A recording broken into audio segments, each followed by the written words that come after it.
ഒരു 2-3 വീക്സ് ആയിട്ട് ഞാൻ എൻ്റെ ഈ ഒരു കൊച്ചു ചാനലായിട്ട് മുന്നോട്ട് പോവുകയാണ്. അപ്പോൾ ഈ ഒരു ചാനലിൽ ഞാൻ എൻ്റെ വീഡിയോസൊക്കെ ഇടുമ്പോൾ എനിക്ക് മാക്സിമം പബ്ലിക്കിൽ നിന്ന് വ്യൂസും കാര്യങ്ങളൊക്കെ കിട്ടുന്നുണ്ട്. അപ്പോൾ ആ ഒരു കാര്യത്തിൽ ഞാൻ ഭയങ്കര ഹാപ്പിയായിട്ട്, കാരണം നമ്മൾ ചെയ്യുന്ന ഒരു കാര്യം ബാക്കിയുള്ളവരും കൂടി കാണുമ്പോൾ നമുക്കത് സന്തോഷമുള്ള കാര്യമാണല്ലോ.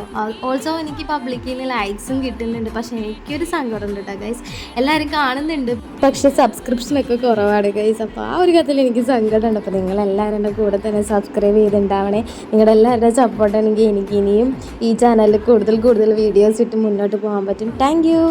ഞാൻ ഇന്നൊരു ഈസി മീൻകറിയുടെ റെസിപ്പി ആട്ടോ ഗൈസ് കാണിക്കുന്നത്. പൊതുവേ നമ്മൾ ഫിഷ് കറിയൊക്കെ വെക്കുമ്പോൾ തേങ്ങ അരച്ചിട്ടായിരിക്കും ഫിഷ് കറി വെക്കുന്നുണ്ടാവുക. പക്ഷേ ഇന്ന് ഞാൻ വെറൈറ്റിക്ക് ഒരു തക്കാളി അരച്ച മീൻകറിയാണ് നിങ്ങളുടെ മുമ്പിൽ കാണിക്കുന്നത്.